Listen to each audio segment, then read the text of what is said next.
यमुना नदी के किनारे एक गांव था रतनपुर। उस गांव में एक चुड़ैल का साया था। वो चुड़ैल बहुत ही अजीब थी। एक दिन, मुनिया के बापू, जल्दी अंदर आइए। सुरेश अभी नींद में था, चिल्लाकर बोला, क्या हुआ? गला क्यों फाड़ रही हो? ये देखो। अरे, ये कैसे हुआ? मुनिया, क्या हुआ बेटा? उससे क्या पूछ रहे हैं? बेचारी तभी से डरी सहमी हुई है। लेकिन ये तो कोई गंभीर बीमारी लगती है। हाँ, देखो तो, बेचारी की चुटिया ही काट ली किसी ने। राम राम। लेकिन एक भी बाल आसपास नहीं दिख रहा। हाँ, ये हुआ क्या समझ में ही नहीं आ रहा। ऐसे ही 2-4 दिन मुनिया को देखने और सांत्वना देने वाले भी आए। अब कुछ शांति हुई ही थी कि एक दिन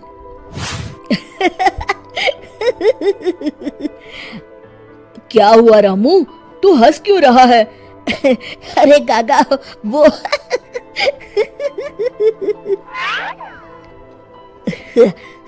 के बच्चे, कुछ बता भी। रूपा काकी की चुटिया कट गई है। हाँ, और मुन्नी भी।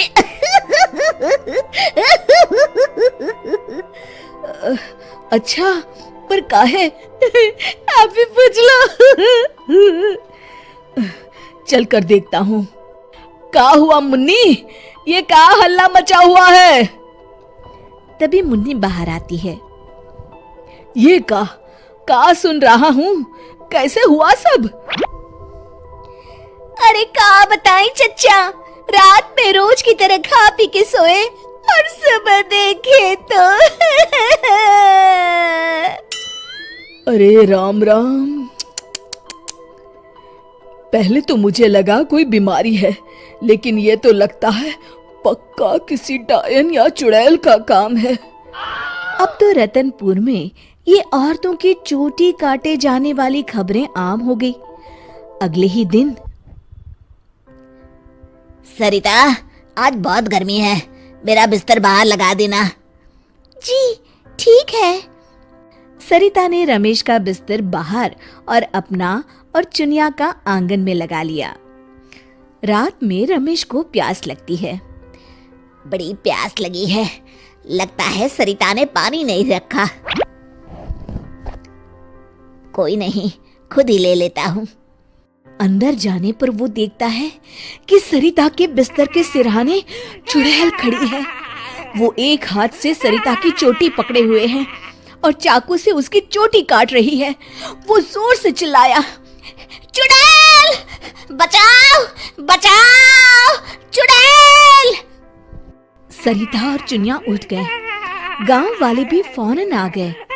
देखते हैं चुड़ैल हाथ में सरिता की चोटी लिए खड़ी है। भीड़ देखकर वो हंसते हुए बोली,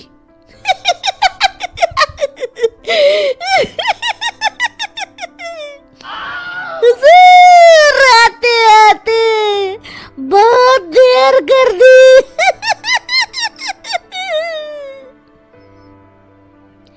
सरिता तो डर के मारे बेहोश हो गई, पर बाल तो जा ही चुके थे। अरे आखिर चाहती क्या हो?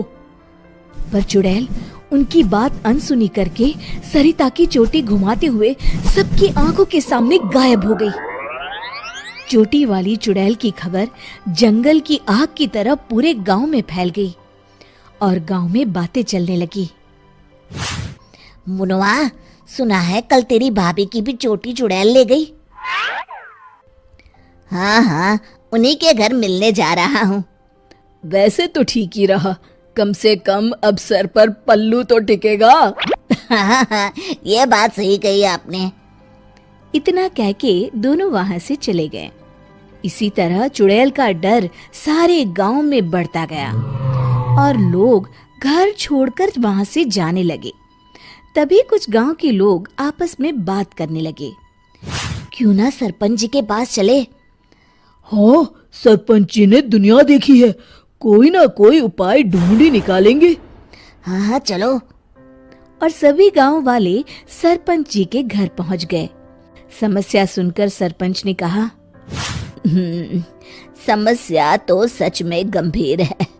मेरी अम्मा की भी है, आपके यहाँ भी? हाँ, अब क्या करें, चुड़ैल पर किसी का वश है क्या? कोई तो उपाय होगा सरपंच जी। इसके लिए किसी ओझा से मिलकर बात करनी होगी। तभी मदन बोलता है, अगर हमें अपने गांव से इस चुड़ैल का साया हटाना है तो हमें उसकी चोटी काटनी पड़ेगी। मेरी नानी ने मुझे बताया था कि हर चुड़ैल की शक्ति उसकी चोटी में होती है।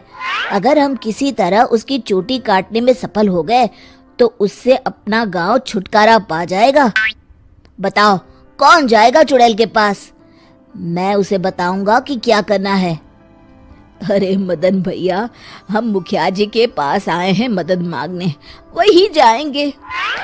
अरे ऐसे कैसे? मैं गया तो गांव कौन संभालेगा? इस रामू को भेज देते हैं। अरे ओ मुखिया, पगला गया है क्या? भरी जवानी में मौत के मुंह में चला जाऊं? तुम सब छोड़ो, मैं चला जाऊंगा। देखो, वो चुड़ैल अपना काम तभी करती है जब कोई सो रहा हो। आज तक कोई जगा हुआ इंसान उसका शिकार नहीं हुआ है ना? हाँ, सो तो है। तो आज रात सभी को जागते रहना है, सिर्फ मैं सोने का नाटक करूंगा। हाँ हाँ ठीक है।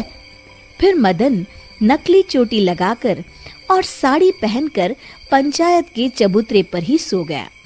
रात के 12 बजे चुड़ैल वहां आई। आज पूरे गांव में घुमाई, कोई सोया ही नहीं। तभी उसकी नजर चौक पर सोए मदन पर पड़ी। ये औरत यहाँ क्यों सोई है? लगता है घर में झगड़ा हुआ होगा। खैर मुझे क्या, मुझे तो बाल चाहिए। चुड़ैल ने चोटी काटने के लिए जैसे ही चोटी पकड़ी, वो निकलकर उसके हाथ में आ गई। इसके लिए वो तैयार नहीं थी, इसलिए 2 पल के लिए वो कभी चोटी तो कभी चाकू को देखने लगी। इसी समय का फायदा उठाकर मदन ने उसकी चोटी काट ली। पहले तो वो डर गई, फिर भी हिम्मत करके बोली, कौन है तू? बता कौन है तू, नहीं तो मैं तुझे खा जाऊंगी। तेरी चोटी मेरे पास है, तू मेरा कुछ नहीं बिगाड़ सकती। मदन उसकी चोटी दिखाते हुए हंसता है। मेरी चोटी दे दे, दे दे मेरी चोटी, मेरी चोटी दे दे। चीखते हुए मदन की तरफ बढ़ी। हाँ, अगर एक कदम भी आगे बढ़ाया तो मैं अभी इसे जला दूंगा। नहीं नहीं, ऐसा मत करना।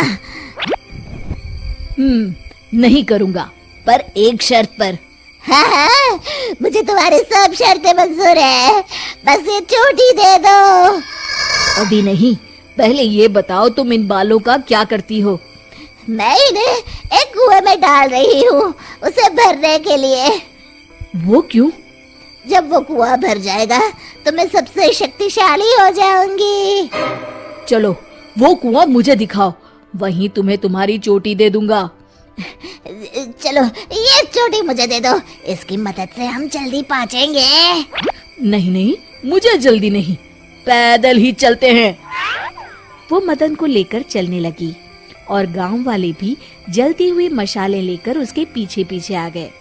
सब उसकी गुफा तक पहुंच गए, जहां कुएं के अंदर उसने बाल जमा कर रखे थे। आधा कुआं तो भर गया है। देखो, दिखा दिया ना, अब जल्दी से मेरी चोटी दे दो। हाँ, क्यों नहीं, ये लो। कहते हुए मदन ने उसकी चोटी भी कुएं में फेंक दी। अरे बेवकूफ, ये क्या किया? अब मैं इतने बालों में से अपनी चोटी कैसे ढूंढूंगी? वो देखो, बीच में पड़ी है। चुड़ैल कुएं में जाकर अपनी चोटी ढूंढने लगी। उसके कुएं में उतरते ही गांव वालों ने अपनी अपनी मशालें कुएं में फेंक दी। वो धू धू करके जलने लगा। अरे बचाओ रे कोई, मैं सबके बाल वापस कर दूंगी, बचाओ। साथ ही वो चुड़ैल भी जलकर भस्म हो गई। शिक्षा: अगर मिलजुल कर किसी समस्या का हल ढूंढा जाए तो समस्या अवश्य दूर हो जाती है। दोस्तों, हमें उम्मीद है कि आपको हमारी ये कहानी पसंद आई होगी। कृपया हमारे चैनल को सब्सक्राइब करें और सभी अपडेट्स के लिए बेल आइकन जरूर दबाएं। और हाँ, वीडियो लाइक और शेयर करना मत भूलिएगा। Bye bye.